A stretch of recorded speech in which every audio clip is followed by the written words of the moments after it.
Think self-publishing is just writing a book and hitting publish? Think again. If you're here, you're probably working on your first book or trying to figure out why your current ones aren't selling the way you hoped they would. Either way, you're in the right place. Most authors write, format, upload, and hope for the best. But hope isn't a strategy, and it's not how the successful indie authors are doing it. Here are real steps to build a long-term author career that doesn't rely on going viral or spending thousands on ads. Here's the first big shift. Stop treating your book like a diary or passion project and start treating it like a product. This doesn't mean your book isn't important or meaningful. It means you respect it and your reader enough to do it right. Every successful author I know thinks like a business owner. Ask yourself, who is this book for? What problems does it solve, or what experience does it give? Why would someone choose this over everything else out there? If you don't know these answers, readers won't either. When you get clear on this, your title, cover, blurb, price, and even your marketing becomes easier to plan. This is where most new authors miss the mark. It's not enough to write a great story or a helpful nonfiction guide. You need to understand the language of your genre, visually and verbally. If you're writing fantasy, your cover should look like it belongs on the fantasy shelf. That means fonts, color palettes, and image style. A cozy mystery should never look like a horror novel. Spend time researching the top 10 books in your genre, the cover trends they follow, what words show up often in titles and subtitles, how the book descriptions are structured, how long the books are, and how they're priced. This isn't copying, it's aligning. And if you don't align, your book won't stand out. It'll just get ignored. This part is uncomfortable for many authors because it involves spending money. But let me say this plainly. If you want your book to sell, it needs to be polished. Not just written, polished.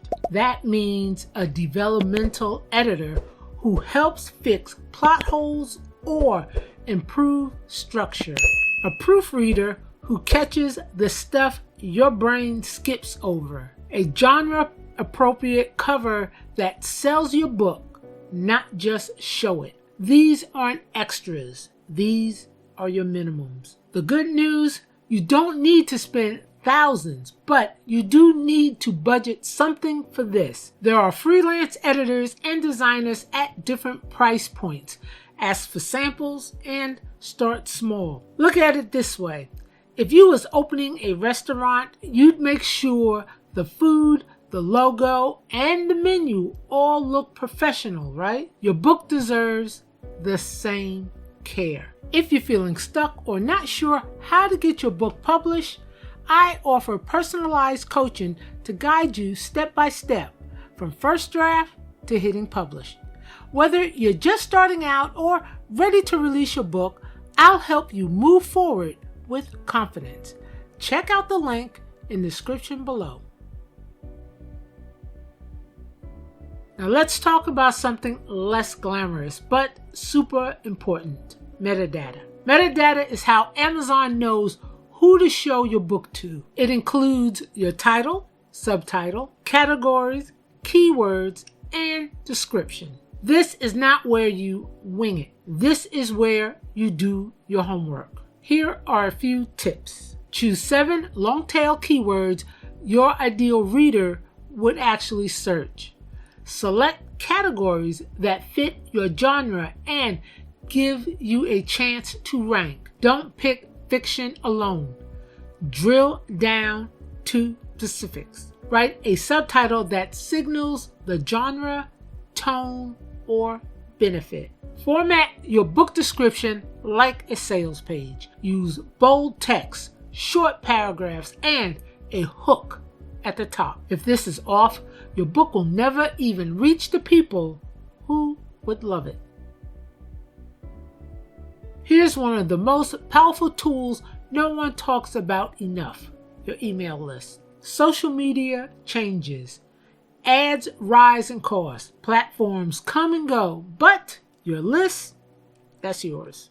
Even if it starts small, it's worth building from day one. Offer a freebie at the end of your book to encourage signups. It could be a bonus chapter, a short story or prequel, a downloadable guide, or a checklist. Don't overthink it. The goal is to connect with your readers after they finish your book, because that's when they're most excited to hear from you again. Mention it in the front matter and back matter. And yes, even if you only get 10 signups in your first month, that's 10 readers you didn't have before. Enjoying the video? Don't forget to hit the like button and subscribe for more. And if you want to stay updated, turn on notifications so you never miss a new video. Your launch doesn't have to be perfect, but it should be planned. A solid launch doesn't just get you sales, it builds visibility, gets reviews, and gives you momentum. A few weeks before the launch, send advanced reader copies to a handful of readers. Line up low-cost promos with sites like Free Booksy or eReader News Today. Write a launch email sequence. Don't wing it. Schedule social media posts, even if you're only posting once or twice. During launch week, remind your list that the book is out. Ask nicely for reviews from ARC readers. Monitor your sales and rank daily. The biggest tip: don't disappear after day one. Keep reminding people gently. Most readers miss the first announcement, especially if you're just starting out. One of the biggest myths in self-publishing is that one book will change your life. That's rare. More often, it's book 3, book 5, or book 8 that starts to tip the scale. This is why consistency matters. Keep writing, keep publishing. Treat it like stacking bricks. Over time, it becomes a solid foundation. When you have more books, readers binge. Email list signups grow. You get more reviews, more algorithm boosts. You can run better ads. You look more legit to new readers. If you're writing fiction, plan for a series or at least a connected world. If you're writing nonfiction, think about related topics, spin-off guides, or even turning your book into a course. Your second or third book will be easier to launch, and the readers from book 1, they'll be your first buyers. Self-publishing success doesn't come from hacks.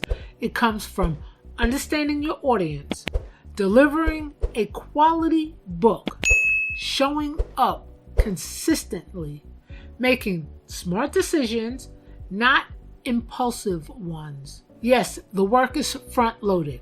You'll do more in the beginning than you might feel ready for. But once your systems are in place, the rewards tend to snowball. It's not about overnight fame. It's about slow, steady, sustainable growth. You don't need a big platform. You don't need to go viral.